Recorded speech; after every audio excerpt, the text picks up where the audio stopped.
Hey everyone, we are back with another exciting episode celebrating Black History Month with some amazing guests from HBCU Marching Bands. We will also find out what made Steven say, Cypress Creek High School, February 11th, 3 p.m., scoring a 79.7. And hey, Justin is back! Woo! Oh my gosh, I learned so much more in marching band than I did in the PE classes that I had to take at summer school. All this and more on this week's On a Water Break. Let's go. Set it up. Top of the show. Form, check form. Cover down. Do it again. Run it back. And we'll see you at the show. Welcome to another episode of On a Water Break, the podcast where we talk about everything you and your friends are talking about at rehearsal on a water break. This week, we have a great group of hosts and some amazing interviews coming up for the month of February as we celebrate Black history and the marching arts. Before we bring in those guests, let's see who's hanging out with us on the sidelines this week. Steven's back. What's up, dude? Hey, Jackie. Happy to be here. Happy to see you once again. And Justin has returned. How you doing, Justin? Everybody. I'm doing well. Had some projects and things that had to take me away for a while, but I'm really happy to be back. I am very excited to be back. For those of you who don't know, Justin and I marched drum corps together way back in the day, and so we're brothers for sure. Absolutely. So before we jump into this rehearsal too deep, we want to introduce a little segment we are calling the Winter Watch. Each week, we will have our hosts and correspondents fanning out around the country to keep us up on what's going on with the winter activity. This week, we have everyone's favorite band mom, Cindy Berry, aka Leander Mama, right up front to give us what's happening in Winter Guard right now. Take it away, Cindy. Hello again, band and color guard friends. It's Leander Mama back with today's Mama Minute. Today I'm doing a Winter Guard recap, so maybe we should call it a Winter Mama Minute. Anyway, those of you like myself who follow the Winter Guard season know that it's already underway and we have had several great contests already. The local circuits have been holding their competitions the last few weeks, and our very first set of WGI competitions were held this past weekend in 4 different cities. Now, I can't be at all of these amazing shows, and unfortunately, Flow Marching is only covering a few of them, but I do have a subscription, and I caught all of the action over the weekend in Avon, Indiana, which is what I will be focusing on today. Now, one of the beautiful things about Winter Guard contests held in the Indianapolis area is that you truly get a chance to see a good number of the very best guards in the entire country. And that was exactly what we saw at Avon High School. In Scholastic A, we saw the varsity guard from Reese Puffer High School in Michigan take first place. Reese Puffer is a name you might recognize from their attending Grand Nationals last fall. In the Scholastic Open Class Division, there were a lot of familiar names. Names like Franklin Central High School from Indianapolis, Centerville High School from Centerville, Ohio, and Bellbrook High School, also from Ohio. In fact, your top 3 guards in the Open Class Division were all from Ohio. We had Centerville in 3rd, Milford in 2nd, and Bellbrook High School took first place with their beautiful show called Both Sides, performed to the lovely old classic Joni Mitchell song about clouds called Both Sides Now. The guard looked absolutely dreamy in all white, and they gave a truly wonderful first place performance. Now I have to quickly take a minute here and give a shout out to the Northmont High School program, also from Ohio, who placed 5th in the open class, performing their show about grief called Moving On. Y'all, this show was so lovely and so melancholy, and it was performed to a piece of music by French composer Armand Armar, and it was the same music that the pairs figure skaters from Germany won the Olympics with back in 2018. You guys, I have been dying ever since that 2018 figure skating performance for a Winter Guard to do a show to that stunning piece of music. And finally, someone has. and they did it very well. Thank you, Northmont High School. Okay, moving on to the final Scholastic class at WGI Avon, the Scholastic World Class, where 7 groups competed for the top honors. And many of these groups are part of the best guards you will ever see. Your 3rd place World Guard last weekend was the Miamisburg, Ohio High School Guard with their show Over the Moon. Now, Miamisburg is no newcomer to this classification. In fact, this is their 39th year as a Scholastic World Class Guard, and that is an incredible accomplishment. You can't just decide to call yourself a World Guard. You have to earn that distinction, and the Miamisburg Guard has definitely continued to earn it many times over. As you have probably already figured out, your top 2 guards in Scholastic World competition last weekend? Yep, they were from Avon and Carmel High Schools. These 2 groups have been battling it out for top honors for years, and I am sure that they will continue to do so. Excellence is nothing new to these students, and belonging to one of these guards is something that young kids dream of in the Indianapolis area. Carmel managed to take home the 1st place trophy last weekend, but Avon was close behind and knocking right at their door. It's going to be a close race between them all season, I know. Carmel's show is called Lean On Me, and the guard performs their show around a piano that is rolled all over the floor. But the really cool part was how the guard creatively stored a lot of their equipment inside piano benches that were used as props in the show. So basically, they would sit down on the bench, pull out a rifle from inside of it, and then effortlessly toss it up in the air for a large number of rotations. I don't know, like maybe 9 or 10? Okay, no, I know, I'm exaggerating, but these kids are so good that you sometimes forget that they are just high school students. Avon's show is called Jane Bond, and it's a darker theme for them, but a very entertaining one that uses a lot of different styles of music. From Billie Eilish's No Time to Die, some James Bond theme music where they are tossing rifles from pretty much one side of the floor to the other, Sam Smith's Writing on the Wall, and several other familiar songs that basically say something about dying or not dying or trying to live and not die. You get the idea. Either way, I was definitely about to keel over watching Avon perform all of the stunts and tricks that they are so famous for, and they are just going to get better and better as the season progresses.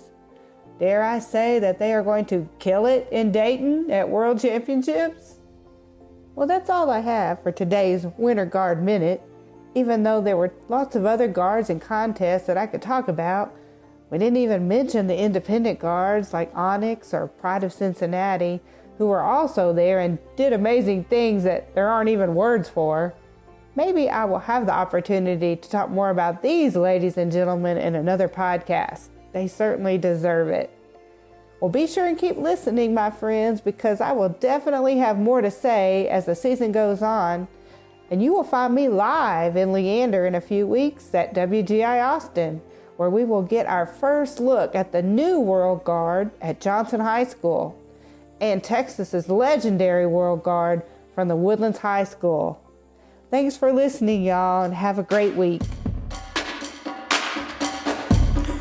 Oh my gosh, Cindy, that's so awesome. I love the fact that we're covering the Indy Regional. Being from Indiana, it's just warms my heart to see all of those guards that I used to watch when I was living there and even teach. I mean, I'm so excited for my alma mater and a group that I actually was teaching before I moved down here to Florida, Pendleton Heights High School. It was their first WGI Regional Finals that they have made in school history. So just coming from that group, yeah.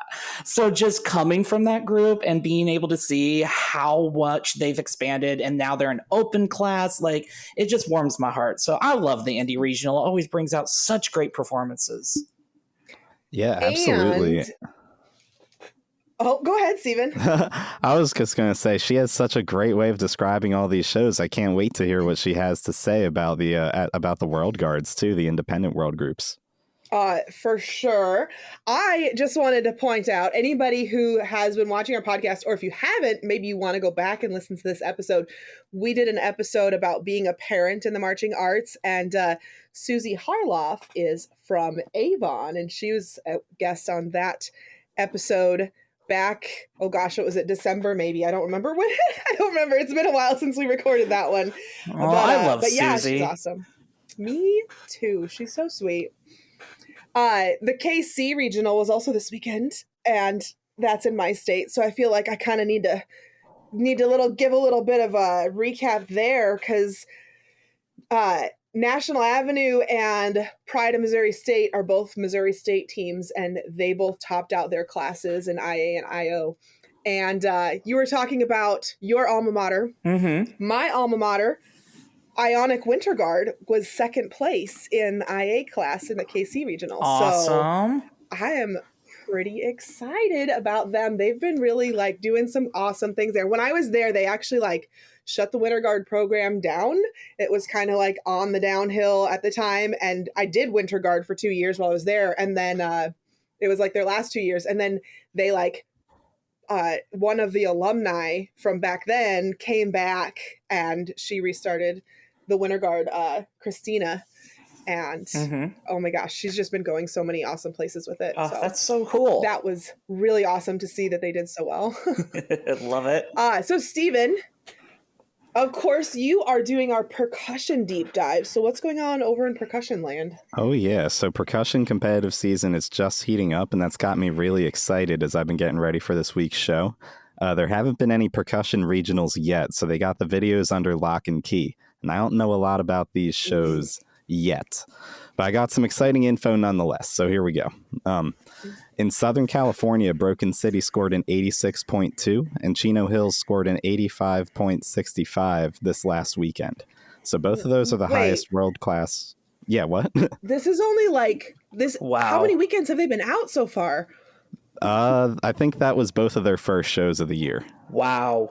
Oh, and they're local circuit shows, so it's a little higher than they would probably score at WGI, but I promise you it's not that unjustified. Nice.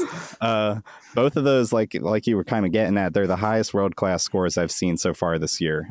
They also both received the same exact music caption score, a 91.88, so I'm excited thinking there's going to be a lot of great music this year coming from the West Coast. Jesus. Yeah, they broke 90 in a sub-caption at their first show in February. But Pulse and RCC, they faced off the week prior to that at the first SCPA show of the year on February 4th. Pulse came out there with an 85.625. RCC not too far behind with an 83.5. And to me, I feel like this looks a little bit like what I'm used to seeing over there. Pulse usually likes to design something really great right away, clean it all season long, so I wouldn't be surprised if their show is already stellar. RCC usually likes to take their time, revamp it, massage it for months, and then at the end of the year they come out and they have a really effective show. So I think these are all going to develop real interestingly across the next 2 months. WGI, when they get to World Championships, they're going to be like, oh, what did you score? Oh, 120. We had to like change the scale just to fit all these world guards up here. It's coming one of these days. It's bound to happen. On the scholastic side of those same competitions, Pacifica High School got off to a good start in A. They beat 19 other A-class groups at last weekend's show at La Quinta High School. Wow. Which shout outs to La Quinta as well for doing great in open class. They earned the highest sub score at their home show. Unfortunately, though, had a little bit of a timing penalty. Placed second behind Gar High School. Those pesky penalties. I think they'll figure it out by the end of the year. They got a lot more chances. Sure. Moving over towards the Midwest, my hometown hero, Rhythm X, had a strong first show at MIPA Northmont, scored an 84.3. And MCM scored an I hear you, Justin. It's always been my favorite. Mine too. If you can tell anything about my marching career and where I wound up. But the MCM, they were able to score an 82.5 at SCGC Green Hill. With these two groups, though, it's always tough. They don't really get to see any of the other world-class groups up there in the top 5 until finals. So it's always kind of like that dark horse that you don't know what's going to happen until they get to Dayton. But elsewhere throughout the Midwest, Cap City performed twice this last weekend at 2 different OIPA shows, managed to pull a 76.05. And then down south, Atlanta Quest scored an 81.5 at a JEPA show, which definitely has me excited to see how they'll do. Justin, you're in Florida, right? Oh, yeah, I am. Right, so you must be a little familiar with Infinity down there. They scored a 79.7 at their premiere show in Cypress Creek, and I really recommend checking this show out on YouTube. There's already a really good video of it, and I think it's a really entertaining show. Everyone should probably go check it out. Is it called Not the Drumline? Is it called Not the 2023 show? No, this one is not. They were very, very explicit. They were like, Infinity Percussion, Cypress Creek High School, February 11th, 3 p.m., scoring a 79.7. Love it. Yeah, I actually got the score from the description of that video. Not even joking. Wow. But finally, closing it off in my neck of the woods, the Mid-Atlantic, Owen J. Roberts got off to a strong start in A. They won the first MAPS competition of the year, and Old Bridge High School posted a sturdy 77.1 in open class exhibition at their home show. And I know that those kids have hands, especially that bass line. Can't wait to get to a competition and see them perform later this year. And that's all I really got for this week's percussion wrap-up. But we're coming up on our first WGI regionals near the end of February, so I'm sure there's going to be a lot more to talk about soon. For sure.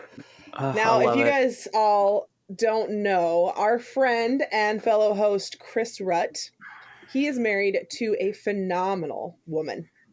Besides all the amazing things that his wife is personally, she is also, get this, a middle school band director. That's quite a job. I hope she gets combat pay. Anyways, Chris couldn't join us this week because his lovely wife has recruited him to build props for her Drumlines show that's coming out this weekend. That middle school feeds into the amazing high school program, which we just talked about a few minutes ago, Stephen. Chino Hills, yeah? Oh, yes, I'm quite familiar with that program. That's so cool. I didn't know that we have a connection right there with a good middle school program. It has to be why they're so good. They just start early over there on the West Coast. Well, and I just have to say about Chris, he's connected to everybody. I swear, every time I talk to him, he's like, oh, yeah, I know so-and-so. And I'm like, how do you know so-and-so from, like, the small town next door to me? And, like... I don't know. He knows everyone in the marching arts world, I swear. Goals. I'll get there one day. All right, everyone. It's time to let Nicole have control of rehearsal. So take it away, Nicole. Hey, this is Nicole, one of your hosts for On a Water Break, and I want to tell you about the Cookout. The Cookout is an event celebrating people of color in color guard. This event is happening in Dayton, Ohio, April 16th, the day after WGI Finals at the Courtyard Marriott Hotel, aka headquarters. There will be presenters and speakers, networking opportunities, food, and more. To get more information on how to get your tickets to go to the Cookout, visit marchingcookout.com or visit our Instagram, it's the Cookout CG, or our Facebook page, the Cookout. We can't wait to see you there. Guard Closet was founded as a consignment business in 2000. Since then, it has grown to include winter guard, band, percussion, and other genres. Shop our extensive consignment inventory for great looks for your team that won't break your budget. Max out your rehearsal time and set up a microsite for easy student ordering for shoes, gloves, and other equipment. Check out our fun merchandise and gift items. We can help you with custom flag and costuming designs. Contact us for custom show design services. Clean out your storage areas and get money back into your budget with our consignment program. Guard Closet is here to help you get all you want and need this winter season. Check us out at guardcloset.com and follow us on social media.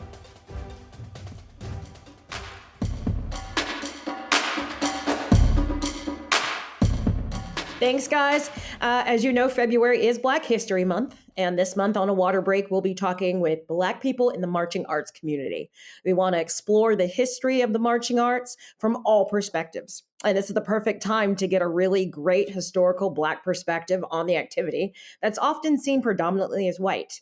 Now, according to Wikipedia, the first HBCU band was established in 1890 at Tuskegee Normal School, at later Tuskegee University, under student direction. So in 1907, its first professional director, retired U.S. Army Major Nathaniel Clark Smith, was appointed. Ensembles at additional historically Black colleges, university followed. Under early direction of W.C. Hardy, a former minstrel show musician, Alabama A&M University began performing popular songs of the day in addition to marches. An approach to music selection later popularized among other HBCU bands. So this change in the musical selection permeated the entire country and began to change how other bands played music. The earliest incarnation of modern HBCU style of marching band, in which distinctive high-stepping style coalesced with popular music and elaborate dance routines by bandsmen and auxiliary, it has been traced to Florida A&M, and in the 1940s. Beginning in 1952, under the direction of Conrad Hutchison, the Grambling State University Band cultivated a reputation for extravagant performances that soon emulated by bands at most other HBCUs. From an early stage, HBCU bands have placed a focus on performing a musical repertoire reflective of a popular song of the day. So a practice later adopted by other college bands. This has recently included heavy emphasis on R&B, hip hop chart toppers. HBCU bands are also known for punches, short musical pieces drawn from the melody of songs associated with popular culture, such as television and movie theme songs. So like during stoppages in a game, or on any gameplay, these will be performed in alternate sequences with the opposing band, with ensemble. They're able to perform the most without repeating any winning the battle. We're thrilled to begin this conversation with some amazing people. Let's meet them and hear a little bit about how they are involved in the activity. Let's meet them right now and hear a little bit about how they are involved in the activity. We have Desiree Hunter, Gary Bryant, and Derrick Walker. So, Gary, tell us a little bit about yourself. Well, hello, my name is Gary Bryant, and I'm from Greensboro, North Carolina. I've been involved in the marching arts since 1997, so a good little chunk of time now. Currently the drill designer at North Carolina Agricultural and Technical State University, among other HBCUs. And I also own the Spilled LLC, which is my umbrella, which I design and consult through. Glad to have you. All right. Next up, we have Desiree Hunter. I'm Desiree Hunter. I went to North Carolina A&T State University. I marched there from 2012 to 2016. Captain from 2015, 2016. Now I'm coaching my own majorette team, and I also have my own YouTube platform where I cover all things HBCU dance, the true meaning of being an HBCU dancer, and I'm a mom of 3. So, yeah, that's me. Thanks for being here. All right. Yeah. And then the last we have Derrick Walker. Tell us a little bit about yourself, Derrick. Again, my name is Derrick Walker. I am Director of Fine Arts here in Cedar Hill ISD in Cedar Hill, Texas. I am been a music educator for the last 22 years. I am a graduate of the Southern University, the #1 HBCU band in the country. Yes, I'm starting off with smack this morning. So, yes, no other way. Right. So I am very excited to be here. I've had the opportunity to work with Gary and Desiree, so I'm glad to see their faces this morning. I love it. I love that y'all have all worked together, and I'm just getting to meet you. So I will tell you that as far as HBCU marching bands are concerned, I know very little, and I'm excited to know a lot more. So I guess what I will talk to y'all all about, first I'll start with Gary, because you do a lot with designing the shows. Tell me where you start. Well, my inspirations come from so many different places. I'm not a one-dimensional person, so I just seek from a lot of places. And drill design is nothing foreign, nothing new to me. I've been doing it since I was 15 years old, so I started in high school, and so I have to dig from a lot of places to get to where I'm going. So I mean, the root of it all is music, and I just kind of really let the music take me to where it needs to go. It's a big word that I like to use, which is visual musicality. And are you seeing what you're hearing? Are you hearing what you're seeing? And I always just try to make sure anytime that you see something out of design that you're seeing what's going on in the music, you feel it. And so making sure that all of those things happen. So what are the main elements that you deal with within like the overall design? Well, the big thing is, and I can just talk about what I do at North Carolina A&T, we're a big moving entity where all things move in our group. We're not just some bands where their percussion don't move, they have auxiliaries that don't move. Everything is very integrated. And that's how the director of bands like to have it. And so the big thing is just making sure that the program, the whole totality, because we're a band that we navigate mostly in theme pageantry now. And so everything is connected with a theme. And so you have to make sure that from the music, the visual, the auxiliary, that everything is telling a story and that it all blends together. And my job is to make sure I'm the seamstress of it all. So I have to really sew it all together and make it all happen. I love that. You're the seamstress. Okay, because we got a sewing machine. I love it. So, okay, so in having that put together, like Desiree, because you're with the dance team and like the auxiliary. Yeah. Do you get the music first and then like put the dance moves with that, or do y'all have stuff that you pull from, like, 8 counts and stuff like that? Like, tell me how the dance team happens, because I will tell you, I am a fangirl for the HBCU dance team. So please tell me your secret and all that. Speaking from Gone to Light, I will say that we're kind of like an auxiliary that's not like any other, only because we do so much. So we're kind of integrated with the whole entire planning of the show. Like from staff, they all work together. Miss Tiffany, our director, she's right hands-on with everything. So soon as I'm sorry, y'all might hear my little baby over here. He crying, he crawling over here. So sorry about that. But so once they figure out like what the theme of the show, what we're going to be doing, they'll go ahead and send us a MIDI file. And that's pretty much like the computerized version of the band music. And sometimes we'll go off of that, go ahead and make up the choreography for that. Like during band camp is our biggest like choreography makeup. That's when we'll, make up all of our field shows for the year. For majority of the year, we'll go ahead and make those up during band camp. So sometimes it's to the music. Sometimes we just go ahead and just, put some 8 counts and stuff together. But most of the time, we're very well integrated with the marching band and the whole show planning committee. It's a teamwork, really. Okay. So do y'all put on one show per season, or is it multiple shows a season, Desiree? Multiple shows. And I think it ranges every year. I know like some years, like we might have like 2 shows that we might do multiple times, but might change it up just a little bit depending on if we're doing a 7-minute show or a 20-minute show. So we might have like 2 of the same shows, but most likely we'll always have, a good homecoming show. If we're doing like a big bout of bands, we'll have a show specifically for that. So sometimes we're learning a field show in just a week, especially like band, if we're changing up, the music or the drill, or Dr. Ruff want to teach a whole new drill. We're learning all that within a week if it's not taught during band camp. Wow. Gosh, that's a lot. And I know that college bands do that, but like, it's just a lot, because not only do you march, do you dance, do you play, but everyone at some point dances. You did talk about Battle of the Bands. So Derrick, I want to talk to you about that. Like, have you ever done a Battle of the Bands? Too many. Could you tell me? I'm ashamed to tell you how many. Don't be ashamed. I mean, could you tell me what happens during the Battle of the Bands? Like, I know it's like a competition. Correct. Yeah. Yes, Okay. So Go ahead and run down that for Each me. battle of the bands is different. Some battle of the bands you have it to where you have the field show is one element, and then you have the stand battle is one element. And then some battle of the bands is just a field show aspect of it. So each one of them are different. Sometimes they're scored differently.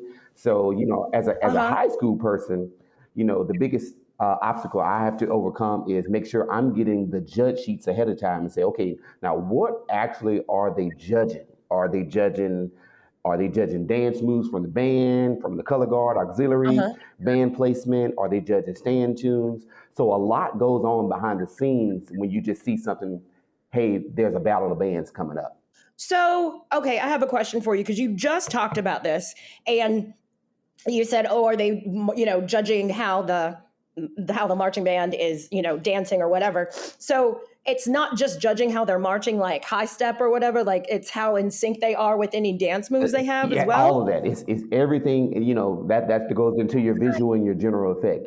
Gary is the expert in judging, that category when it comes to visual and general effects. But it's the knee lift, it's the turns, it's the pivots, it's the marching stride, it's the horn carriage, it's the sound, it's the intonation, it's the balance and blend of the sound.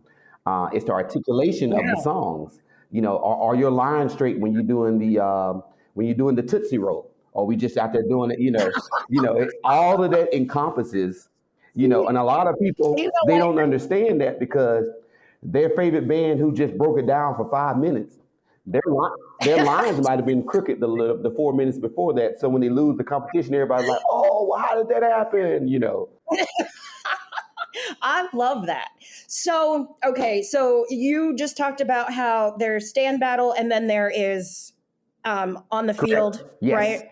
Okay, so talk to me about stand battle. Like what goes on in that one? Well, the stand battles get heated because that's almost like a boxing match. You're one-on-one with that band. So if band A is going to play, I don't want to give credits to certain artists. Michael Jackson, you're thinking through your book, okay, what can I come back with that? What can I come back with that? So it's like a back and forth type thing. So so everyone's got something in their pocket. That is correct. Oh my gosh, so it's on the spot. Yes, it's on the spot. A good number of the HBCU marching bands today have about 70 to 80 pop tunes in their pocket. Okay, I get where the band comes. So Desiree, how does the dance team come into the stand battles? The stand battles, we most likely have, I got to speak from going to because that's my experience. Right. And we kind of do our stands differently, like going hand in hand with band camp. We make up our routines. We do all of that. So most of our routines in the stand battle is planned out. And once we figure out the song list, so if it's a battle of the bands, they'll probably give us like a certain amount of rounds that we'll do. So we'll go ahead and prepare those ahead of time and make sure that we deliver what we want. Like, I don't know, it's a work in progress. And the stand battle part is definitely, I would say, one of the biggest aspects of being a part of an HBCU marching band. For the dance team and for the band period, it's such a great experience. I feel like you would get super hyped Yes. during that. And I know you have to regain, especially in the dance team, you have to have some kind of composure. I've seen everything is stanced and everything, and I'm just like, oh, but yeah, I don't know if I would be able to control it. Yeah, and you definitely have to stay on your toes, because you never know what goes on at a battle. You don't know if the band's going to pull out another song, so you always have to be ready. And you have to be prepared, and you got to do your homework before you even step foot onto the field, step foot into that battle. So you just got to always be ready. So it can change at any moment. It can. Most times it don't, but it can. It can change. Yeah. It can. You got to be prepared. You just got to be prepared. I want you all to sound off about this. It's just like, okay, so at whoever can answer this, but I want to say I don't want to say heated because there's a lot of camaraderie between all HBCU marching bands. I've seen it. So I guess tell me about a really good battle that you've seen or either been part of? I've been a part of some pretty intense battles in my time. One of my first big battles that I had to attend as a marching member was we played Southern University in Las Vegas. I was a freshman, so the big thing typically when you go to a battle, it's like the game and it's nothing more. But we had a Friday night battle prior to the game, and that was very intense, like face to face. We were right across from each other, so it was like preparing. At that point, we hadn't seen Southern University since 1994, so the stakes were high, big time. And when And was so this? this was in Las Vegas in 2003, so this was 20 years ago at this point. And big battle. And I mean, we had just literally came off the cusp of winning a big battle the week before. We competed in this first ever adjudicated competition in Charlotte, North Carolina, where we beat out Florida A&M, Howard University. We won first place.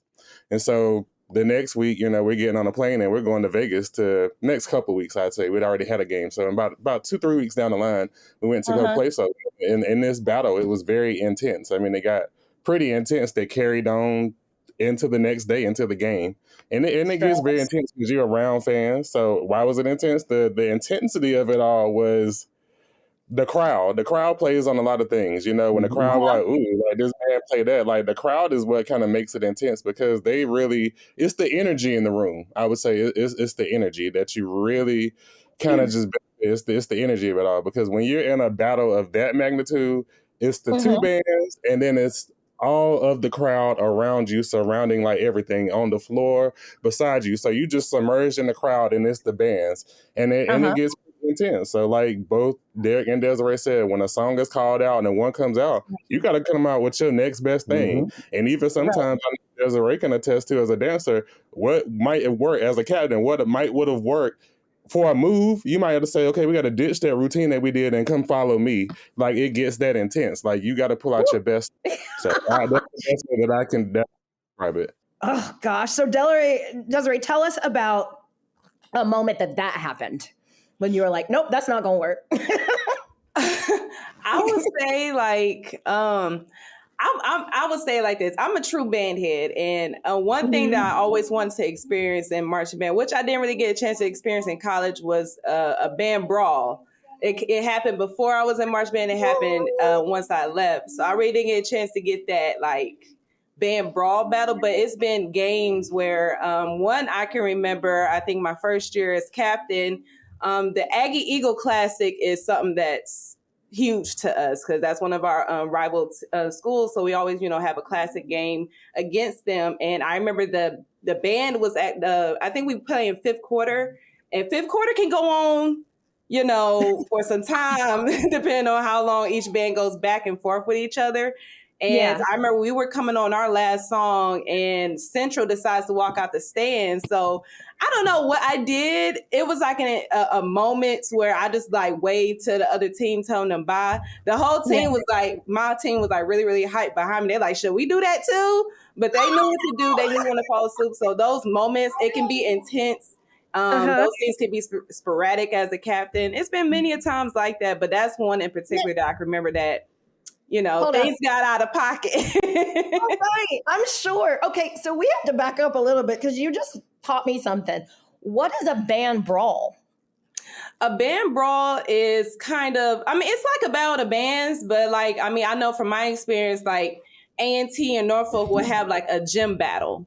I don't know if we just called it a brawl or if it's a thing. Yeah, so I think it's probably between two bands. So like even like Southern and Jackson had their kind of band brawl this previous season. So I think a brawl is kind of two bands going head to head rather than 6 different bands doing a round robin like that, if that makes sense. Okay. That's what I think it is. That's kind of how I think of a band brawl.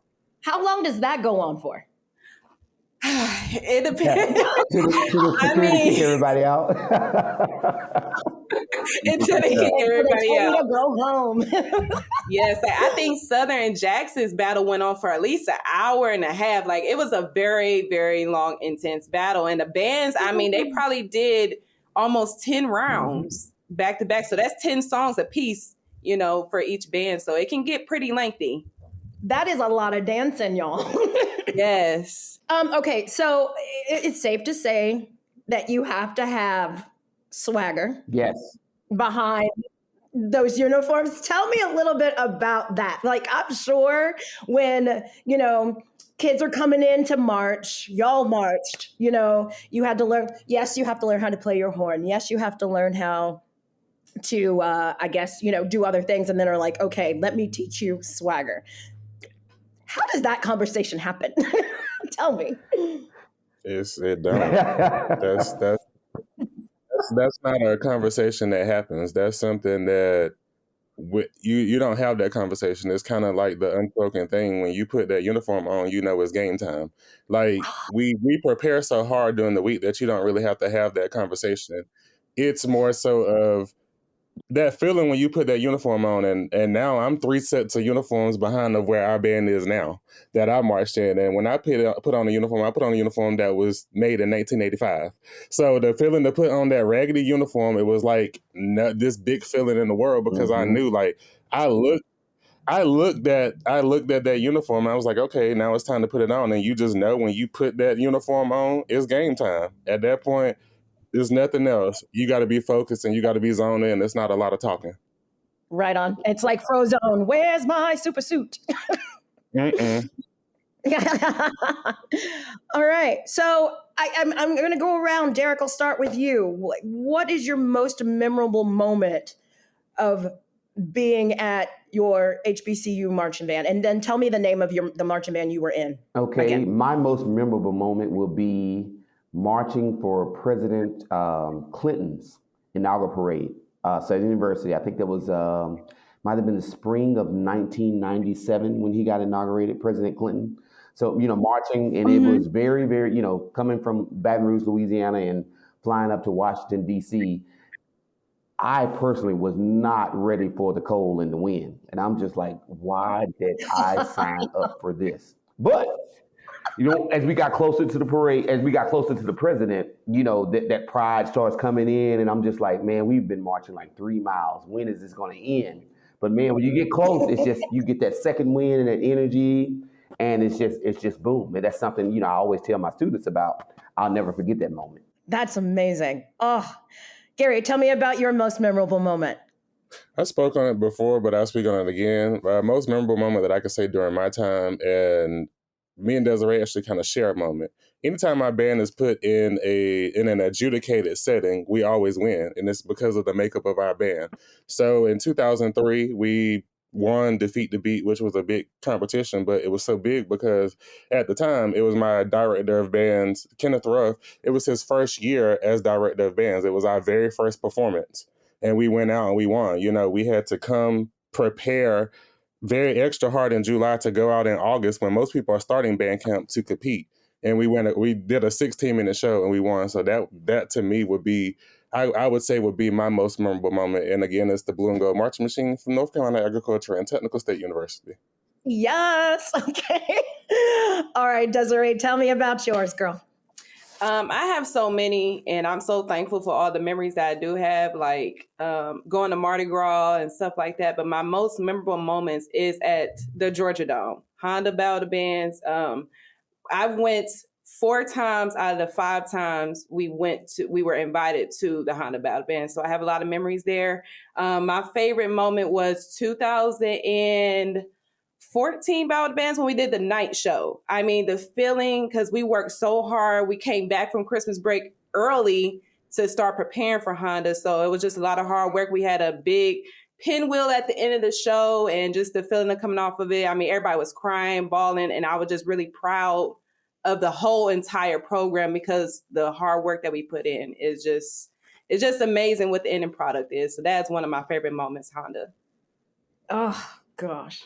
That's awesome. Well, I want to thank y'all so much for being here. Like, I felt like we were just kikiing around and sitting around and having a good time, and we were. And I felt like I just made some new friends too. So if you get a Facebook request, please accept it. For sure.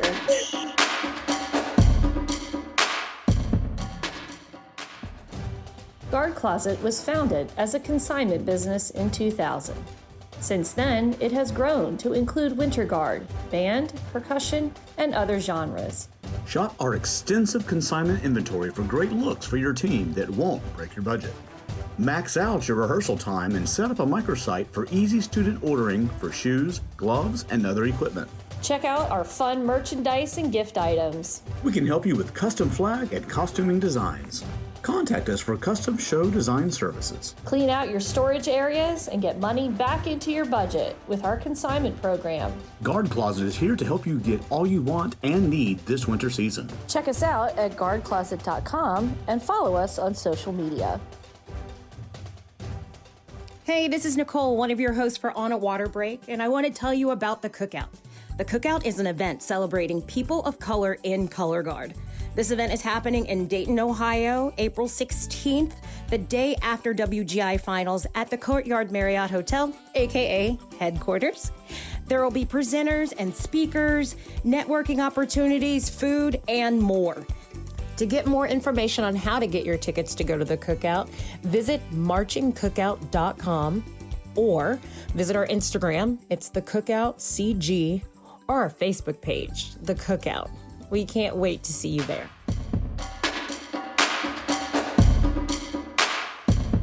Thanks, Nicole, for those interviews. Seeing inside an HBCU and having such amazing people talk about it certainly educates me. Another fierce educator is our girl, Whitney. She has some more things to say to us this week in Wisdom from Whitney. So, take it away, girl.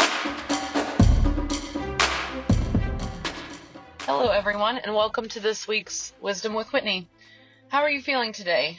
Check in with yourself and just do a little assessment. Are you okay? Are you just okay? Could you be better? What if you just did a little something nice for yourself? Can you put some makeup on? Maybe get dressed up for really no reason at all, just besides to make yourself feel better. And go out. Take yourself out. Go see a movie. Go anywhere that you enjoy.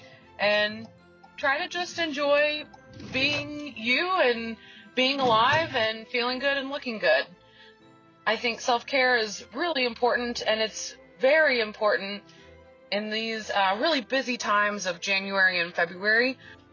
We often get caught up in color guard pageantry because it consumes us.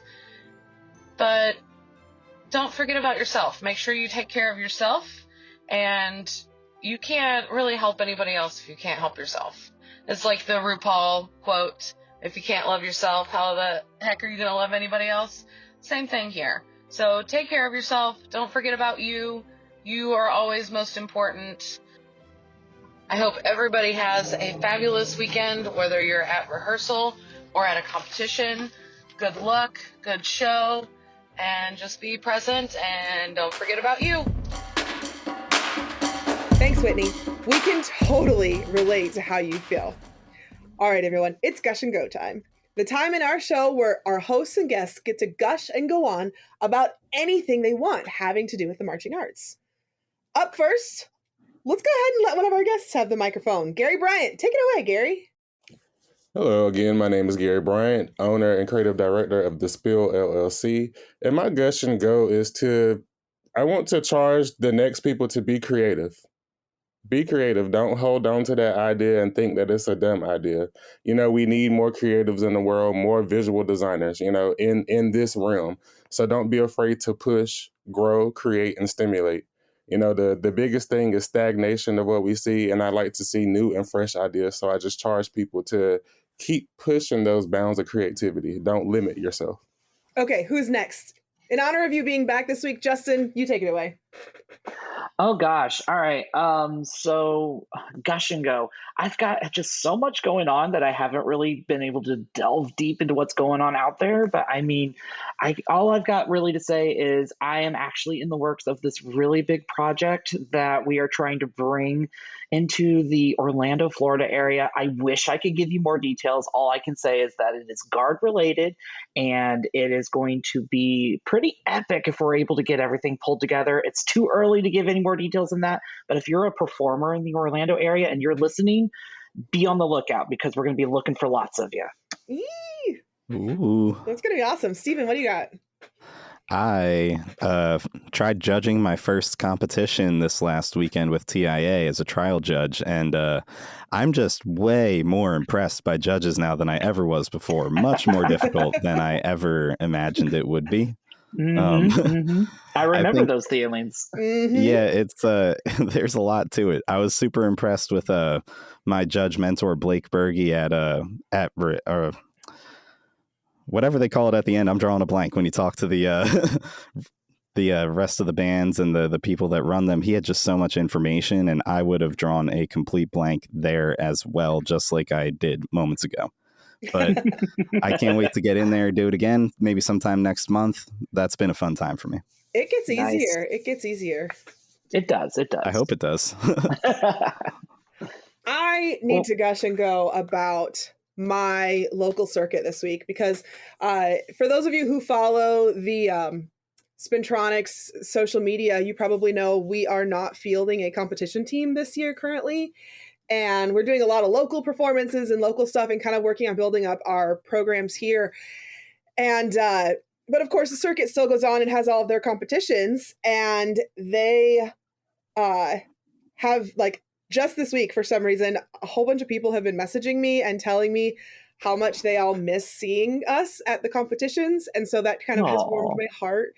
I'm just like, oh, I miss you guys too. Like, I miss going to competitions and you know, I've had a lot of fun with all the local performances. We've been doing the parades and such, but I don't know, without competitions, it's a different beast, and it's a totally different way of looking at things. And yeah, I miss it a whole lot.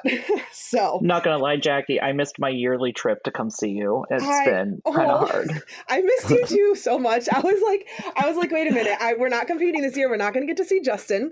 Number one, we're not going to get to go to competitions. Number two, yeah, there's a lot of things. It's a whole different world.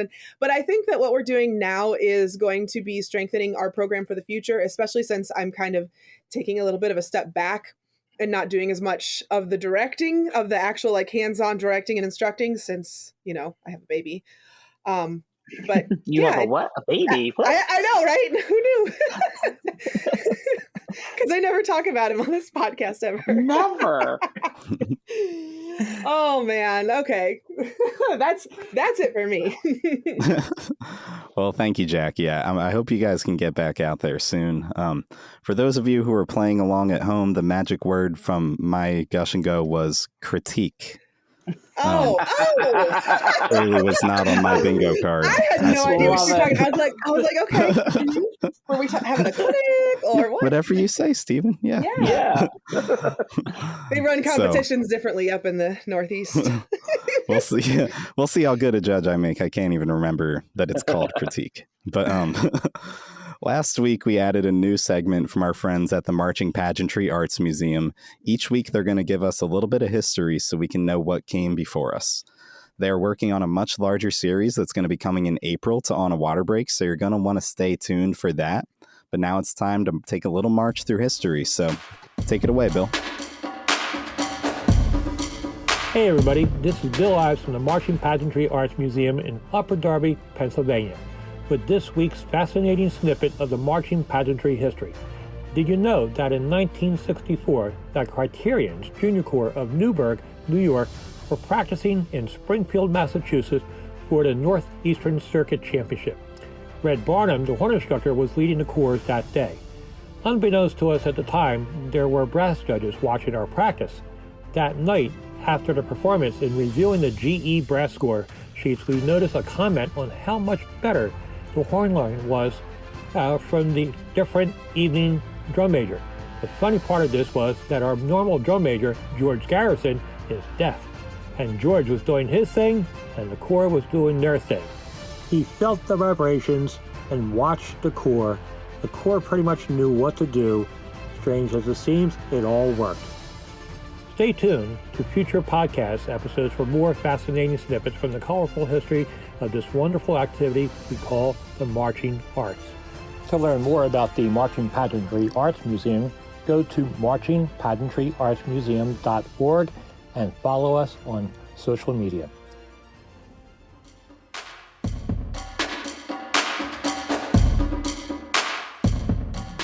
Could you believe that? I could not imagine conducting and not even being able to hear the ensemble.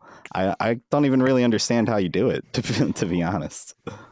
Yeah, that's just kind of crazy to me. Trying to process how that would work, my mind is blown.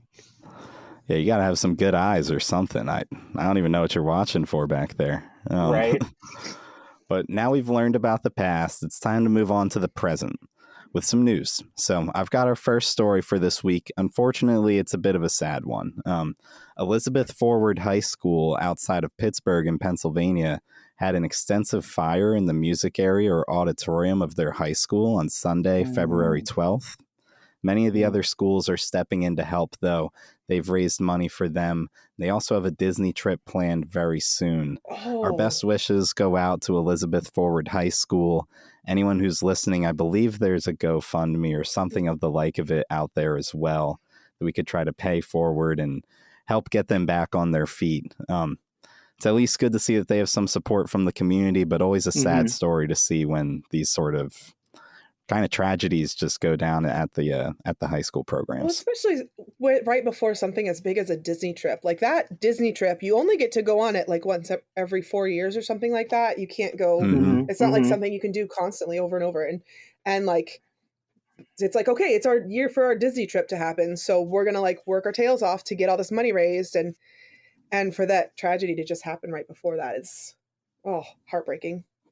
Yeah, that is heartbreaking. I can definitely think back to being in high school and like you have such a connection to your band room, to your auditorium as a high school music student. There's so many like years of tradition getting built up in that space. So I'm sure it's got to be pretty heartbreaking for all those kids. No, absolutely. Well, our best wishes go out to them. Hopefully they can get a lot of support, get the wheels turning again as soon as possible. Absolutely. Justin, you got the next one? Oh, you're right. I do, actually. Oh, my goodness. I've been gone for too long. I forgot how everything works. I'm so sorry. We'll forgive you this time. It's fine. Yeah. Please forgive me as I work my way back into this. So what I've got is something to turn it around, a little uplifting. It's kind of cool, actually. So there's a retired band director in Illinois who not only had an auditorium, a band room, and music offices named in his honor, but he affected so much with the community at large and just so many people in his tenure there that they actually named a street after him. It's really cool to see how I know it's really cool to see how like the impact that we have not only on the students but also on the community can like really reward something like that. Like that's just so cool that it's now part of South Griswold Street over in the Manual High School area. But yeah, it's pretty cool that they've named a street after him. Yeah, it would be really difficult for my favorite band director I had. His last name was Mayerzak. And I'm pretty sure that I'm the only person that ever pronounced his name correctly. At least the other students were. Anytime that his name was announced at competitions, it was Major Zach, Major Chak. It gets tough with some of those Polish spellings. So my high school band director was, of course, married to the color guard instructor. Hello, small town. She's also the choir teacher.